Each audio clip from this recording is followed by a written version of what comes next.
Hi, welcome back to another episode of Cold Stream Rod Shop. I'm Derek Fraser. We're back in the shop working on Brenda's Roadster, trying to finish off the last few things. Over the past couple weeks, I've been kind of playing around with the hood. I've had some troubles with it.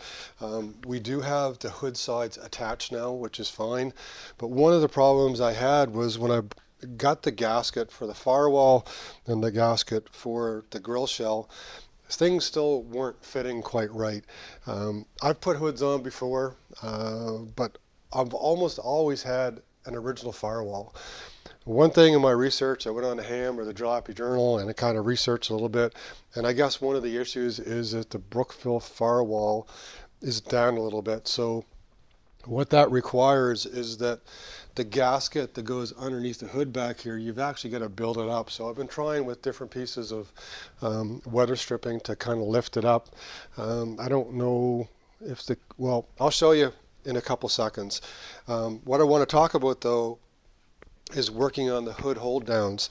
Now the hood hold downs, when you have a fendered car, the rear hood hold down actually goes into the fender, and then the forward one gets screwed into the frame.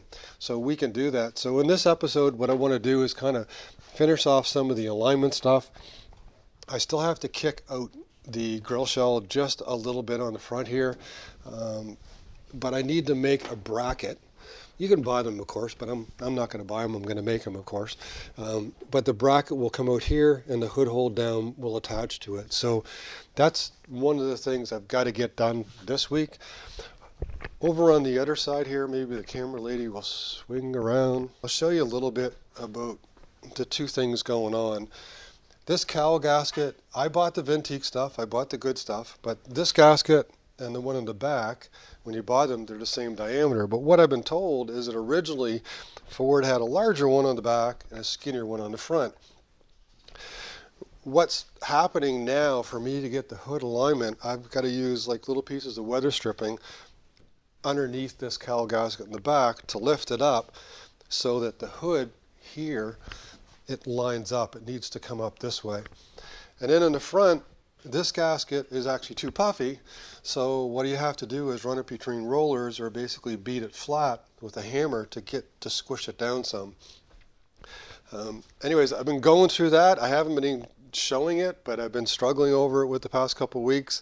That's why I didn't do any videos onto it, but now where I kind of know what's going on, now I can pass on what I've learned and not give you any frustration. So hopefully if you have the same issues, you'll learn from some of this. So anyways, I'll get working on the bracket for the hold down, and then hopefully we can get the hood all buttoned down here.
decided to come out and install the hood hold down brackets and do the final fit on the 32 Roadster hood. Wasn't a lot of struggle fitting it on. The thing that, like I talked about before, was that the gasket that goes on the firewall underneath the back part of the hood, we had to build that up with some weather stripping there. Built it up just fine.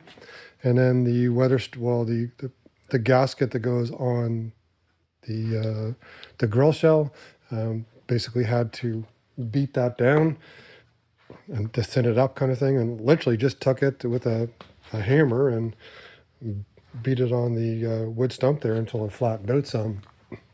The original gasket material, if you look, I mean, this is an original here. It's relatively flat, but the struggle, like I'd said before, was that the Brookfield firewall, this lip on the Brookfield firewall is actually sitting too low on the back. So we either had two choices, bend it back up, but it's painted, or thicken up this gasket on the Brookfield firewall. And then the gasket on the grill shell, which don't know if I can show you there. So there's the gasket on the grill shell of our pickup. That basically had to be hammered down and thinned so that we kind of can get a good fit with the hood and the grill shell over here. So with both of those happening, and then a minor adjustment on this screw that holds the grill shell to the radiator. Basically, I took the bolt out, elongated the hole, and just shoved it forward about 1/16 of an inch. We've got a good fit now. So here are the brackets that I've installed for the back hold downs. You can see they're pretty discreet. We painted them black. I mean, we didn't want to make them invisible, but the hold downs are black too. We thought that was a good choice. Another thing I noticed when I had gone through a bunch of my Rotters Journal magazines and stuff and looked at everybody else and even looked online, they actually sell a 1/4 inch spacer for the front one, because for whatever reason, these, like when they go right against the frame, there's a little more of a gap, and I guess maybe because they go over the fender and the gasket material, when it's up against the frame here, it actually needs to sit a little higher. So it needs to be about 1/4 of an inch higher in order to put that on. So right now we've got both of these all set up. The hood is fitting just fine. Everything's all tightened up, and now we're off to the next thing on the Roadster. Well, that's it for the hood hold down brackets. Made up 4 more sets. 3 of them are going to be used on Ellies Coupe, Camera Ladies Roadster, the International Roadster, and then I'll put another set of those up on a top shelf up there with all the extra spare parts. I did make a dimension it a little bit better. One improvement that I made, this little support piece across the bottom. It probably isn't necessary, but it's nice because it'll go in the side of the frame. It'll prevent the bracket from pulling out or tipping up. If you don't have any kind of threaded bungs in your frame, you're just drilling in the frame and putting like a 1/4 28 bolt in or something like that. This extra bolt will come to the side and give it some more strength. We decided to take the square edges off of it and make it more rounded, so it's actually going to sit on the side of the frame like that. So it'll be, the little bottom support piece won't be as visible, but it'll still be there, kind of holding a little more support for that back hold down bracket. So that's it for those. What we're going to work on next, I am going to start putting a couple boards underneath the body here, and then we're going to start cutting out the old subframe across the sides of the coupe here, and then we'll start lowering it down on the A pillars in the front. Hopefully we can set those on the new subframe. There is no support at the bottom of that B pillar, and there is no B pillar over there, so we're going to have to start working on those as well. But right now I'm just going to cut out the existing subframe, try and get it sitting on the firewall, and then position it along the side of the frame. So far I made a little progress on Ellie's Coupe here right now. So what I've done so far, is I now have the cowl basically clamped onto the firewall. The firewall is still got a little bit of flex into it, but it's going to stay that way until I get the A-pillars attached. But essentially got her in place. I used some woodworking clamps actually to take it against the firewall here and then push it in. And then I used these welding clamps to hold it in place up against the rubber gasket. So kind of happy with that so far. And then on the inside, I'm gonna have to walk around here and show you. It's still got a few things laid out in the garage here, not an optimal space because we're still in the process of keeping that space open to do a few tire changes for the kids. But right now what I did, I cleared out all of the old sub rails. So there were old sub rails attached to the inside of the body along there and then along this side. And for now, for the moment, I just have the body sitting up on that piece of, I think it's 1.5 by 4 hardwood. So there's the sub rails that were attached. Most of them were pop riveted in. Someone made them. They didn't do a really bad job, actually. Somebody had some skills as far as making the pieces, but it was made out of light gauge galvanized metal, probably like ductwork or something. So I could see where they bent it and shrunk it and everything else. They did a pretty good job. It's just too bad they didn't use something a little heavier. But nevertheless, we have brand new sub rails here. So right now what I'm going to do is I'm going to try aligning the A-pillar there so that the bottom of the door lines up with the sub rail here. So what we want is we want the bottom of that door, and like probably 1/8 to 3/16 of an inch, sitting above the bottom of that sub rail, and then basically an even gap all the way along the bottom of here. So that'll be the next step, is to get both of those doors and the A-pillars tacked in kind of. There's a crude foot onto it, but ultimately what I want to do is actually attach it in there. Then once I know where it's supposed to be, then I can make another new foot for either side and then tack those in place. So I'm inching my way closer to making the alignment. I didn't set the time lapse up because I wasn't quite sure what I was going to do here. But the first thing I did was I took off, there was a couple plates that were welded to the bottom of the A-pillars because I think this car previously was just sitting on the frame or set up to sit on a frame without sub rails. So by cutting those off, it actually allowed the A-pillars to come down far enough so that, because before it was sitting about, 3/8 of an inch too high. So now it's sitting a little low, but that's okay. I have to make new feet to connect it to the sub rail down there. I don't know if I can zoom. Yeah, I can zoom in.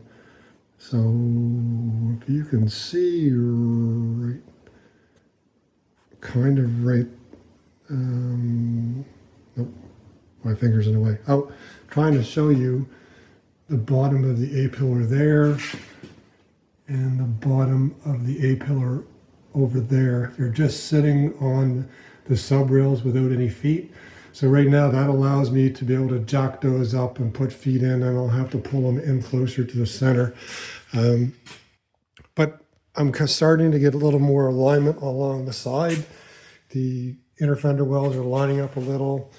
The rear quarters are kind of lining up with the sub rails. So we're slowly getting into the ballpark of where we need to be.